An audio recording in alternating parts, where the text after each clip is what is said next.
നമസ്കാരം. മുൻ jail D G P ജയിലിൽ പോകുന്നു. ബി ജെ പി സ്ഥാനാർത്ഥി മുൻ ജയിൽ ഡി ജി പി കൂടിയായിട്ടുള്ള ആയിരുന്ന ആർ ശ്രീലേഖയുടെ പദവി ദുരുപയോഗ പ്രചാരണം കേസാകുമോ എന്നാണ് അറിയേണ്ടത്. നമുക്കറിയാം, ഈ ജോലി രാജിവെച്ചും പെൻഷൻ പറ്റിയ ശേഷവുമൊക്കെ സ്ഥാനാർത്ഥിയായവരുടെ കഥകൾ അത് നിരവധി നമ്മൾ കേട്ടിട്ടുണ്ട്.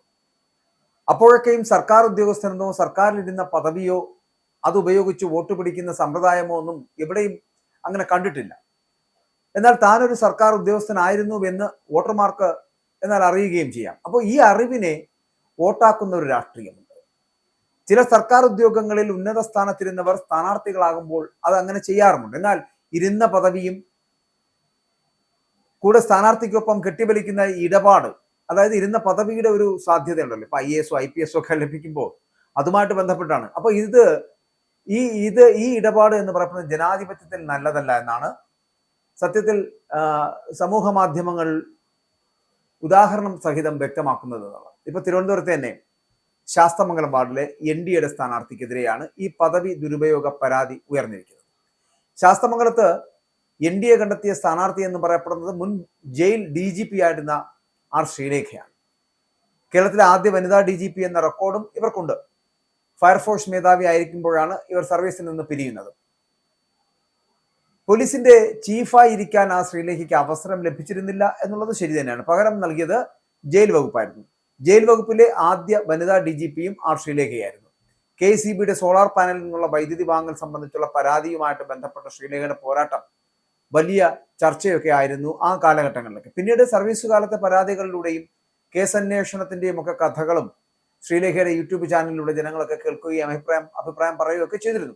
അപ്പോഴൊക്കെയും അവരുടെ പേരിനോടൊപ്പം ആർ ശ്രീലേഖ IPS എന്ന് തന്നെയാണ് ചേർക്കുന്നതും വിളിക്കുന്നതും. തുടർന്നാണ് ഇവർ BJPയിൽ അംഗത്വം എടുക്കുന്നത്. ഇതിനുശേഷം നടക്കുന്ന ആദ്യ തദ്ദേശ സ്വയംഭരണ തെരഞ്ഞെടുപ്പിൽ അവർ ശാസ്തമംഗലം വാർഡിൽ മത്സരിക്കുവാൻ തീരുമാനിക്കുകയും ചെയ്തു. ജനാധിപത്യ പ്രക്രിയയിൽ ജനങ്ങളുടെ വോട്ട് തേടാൻ ഇറങ്ങുമ്പോൾ അവരുടെ പദവികളോ അല്ലെങ്കിൽ പരിവാരങ്ങളോ പാദസേവയോ ഒന്നും തന്നെ മാനദണ്ഡമാകില്ല എന്നുള്ളതാണ്. അവിടെ ജനങ്ങളുടെ പ്രശ്നങ്ങൾ അത് അഡ്രസ്സ് ചെയ്യാൻ കഴിയുന്നവരാണോ, അവർക്ക് ജനങ്ങളുടെ പ്രശ്നങ്ങൾ മനസ്സിലാക്കാൻ കഴിയുമോ, ഇതൊക്കെയാണ് അവിടെ നോക്കുന്നത്. എന്നാൽ ശ്രീലേഖയുടെ പ്രചാരണ പോസ്റ്ററുകളെല്ലാം പേരിനൊപ്പം IPS ചേർത്താണ് ഇവർ ഈ പോസ്റ്ററുകളെല്ലാം അച്ചടിച്ച് ഒട്ടിച്ചിരിക്കുന്നത്. ഇതൊക്കെ ജനങ്ങളിൽ വലിയ ആശയക്കുഴപ്പം സൃഷ്ടിച്ചിട്ടുണ്ട് എന്നുള്ളത് വസ്തുതയാണ്.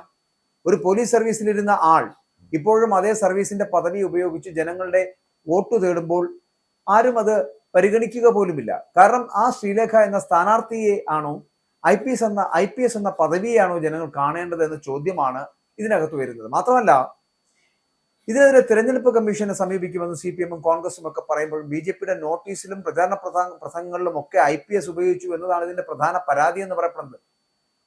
ഈ IAS-ഓ IPS-ഓ എന്ന് പറയപ്പെടുന്ന പദവികൾ അവർ ഈ സർവീസിൽ നിന്ന് വിരമിച്ചാൽ ഉപയോഗിക്കരുത് എന്നാണ് പറയപ്പെടുന്നത്. പക്ഷെ അതാരും തന്നെ ചെയ്യാറില്ല. എന്ന് മാത്രമല്ല, സമൂഹവും അവരെ പേരിനൊപ്പം പദവിയും ചേർത്താണ് പലപ്പോഴും വിളിക്കാറുള്ളത്. എന്നാൽ തിരഞ്ഞെടുപ്പിൽ മത്സരിക്കുമ്പോൾ ഇത്തരം പദവികൾ ഉപേക്ഷിക്കേണ്ടതുണ്ട്.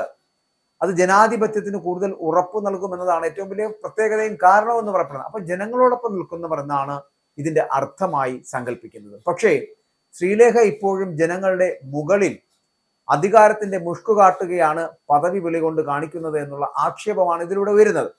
സർവീസിൽ ഇല്ലാതിരിക്കുന്ന വ്യക്തി പദവികളുടെ പേരിൽ അറിയപ്പെടുന്നതിലല്ല, അത് പേരിനൊപ്പം ഉപയോഗിച്ചാൽ ജയിൽ ശിക്ഷ വരെ കിട്ടാനുള്ള വകുപ്പുണ്ട് എന്നതാണ് എതിർ പാർട്ടിക്കാർ അടക്കം പറയുന്നത്.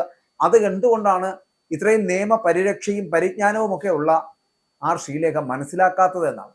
തെരഞ്ഞെടുപ്പ് കമ്മീഷൻ ഇത് കണ്ടിരുന്നത് അടിച്ചാൽ കോടതിയെ സമീപിക്കുവാൻ തന്നെയാണ് ബാക്കിയുള്ള പ്രതിപക്ഷ പാർട്ടികൾ തീരുമാനിച്ചിരിക്കുന്നത്. എന്നാൽ തെരഞ്ഞെടുപ്പ് കമ്മീഷൻ ഇത് കണ്ടില്ലെന്ന് നടിച്ചാൽ തന്നെ കോടതിയെ സമീപിക്കുമെന്നും വെല്ലുവിളിക്കുന്നുണ്ട്. അപ്പോൾ പ്രചാരണ പോസ്റ്ററുകളിൽ IPS എന്ന് എഴുതിയിട്ടുള്ളത് തെളിവായിട്ട് ഹാജരാക്കാൻ തന്നെയുള്ള നീക്കങ്ങൾ പ്രതിപക്ഷ പാർട്ടികൾ നടത്തുകയാണ്. അപ്പോൾ ഇത് മനസ്സിലാക്കി ശ്രീലേഖയുടെ പ്രചാരകർ പോസ്റ്ററിൽ IPS എന്ന ഭാഗം കരുതേച്ച് മറയ്ക്കുകയാണ് ഇപ്പോൾ ചെയ്തുകൊണ്ടിരിക്കുന്നത്. ഒരു പട്ടി ചത്തു കിടന്നാൽ വെട്ടിമൂടാൻ വരാത്തവരാണ് മത്സരിക്കാൻ ഇറങ്ങിയിരിക്കുന്നത് എന്ന് ആർ ശ്രീലേഖയെ CPM ജില്ലാ സെക്രട്ടറി V. ജോയ് പരിഹസിക്കുന്നത് നമ്മൾ കേട്ടതാണ്. പിന്നാലെയാണ് KB ഗണേഷ് കുമാറും ഇതിനോടൊപ്പം പരിഹാസ ശരങ്ങൾ ഇവർക്കെതിരെ ഉന്നയിച്ചത്. 12 പോലീസുകാരുടെ കാവലും വലിയ സെക്യൂരിറ്റിയിൽ ജീവിക്കുന്ന വീടുമൊക്കെ വിട്ട് പട്ടി ചത്തു കിടന്നാൽ പോലും വരാത്തവരാണ് മത്സരിക്കുന്നതെന്നായിരുന്നു ഈ ജോയിയുടെ അടക്കം പരിഹാസം എന്ന് പറയുന്നത്. തൃശ്ശൂരിന്റെ അവസ്ഥ കണ്ടല്ലോ എന്നുകൂടി എന്ന് പറഞ്ഞാണ് ഗണേഷ് കുമാർ ഇവരെ പരിഹസിക്കുന്നത്. കാരണം തൃശ്ശൂരിൽ ഒരാളെ എം പി ആക്കി വിട്ടതിന് ശേഷം ആ എം പി കാട്ടിക്കൂട്ടുന്ന വിക്രിയകൾ എന്തൊക്കെയാണ് എന്നുള്ളത് ഇവിടുത്തെ സംസ്ഥാനത്തെ ജനങ്ങൾ മനസ്സിലാക്കുന്നുണ്ട്. ഇങ്ങനെ സുരേഷ് ഗോപിയെ പോലൊരു നേതാവിനെ അല്ലെങ്കിൽ ഒരാളെ, ഒരു നടനെ, ഒരു സിനിമാ നടനെ അവിടെ ഈ പറഞ്ഞതുപോലെ ഒരു രാഷ്ട്രീയക്കാരനായിട്ട് മാറ്റി അവിടെ നിന്ന് എം പി ആയിട്ട് ജയിപ്പിച്ച് ലോക്സഭയിലേക്ക് അയച്ചത് തെറ്റാണോ എന്ന് തൃശ്ശൂരിന്റെ ജനങ്ങൾ മനസ്സിലാക്കട്ടെ, അല്ലെങ്കിൽ അവർ പറയട്ടെ എന്നുള്ള രീതിയിലാണ് ഗണേഷ് കുമാർ പലപ്പോഴും ഈ ശ്രീലേഖ IPS കുറിച്ചും പറയുന്നത്. ഒരാൾ തൃശ്ശൂരിൽ മത്സരിച്ച് വിജയിച്ച ആളെ കണ്ടിട്ടില്ലേ, അതുപോലെ അതിന്റെ മറ്റൊരു വകുപ്പാണ് ഇതാ വരുന്ന IPS കാരി എന്നുള്ള രീതിയിലുള്ള പരാമർശമാണ് ഗണേഷ് കുമാർ നടത്തിയത്. അപ്പോൾ ഇതിനെല്ലാം രാഷ്ട്രീയമായി തന്നെ ശ്രീലേഖ മറുപടി പറയുകയും ചെയ്യുന്നുണ്ട്. പ്രചാരണവും ശക്തമായിട്ട് നടത്തുകയാണ് ശ്രീലേഖ.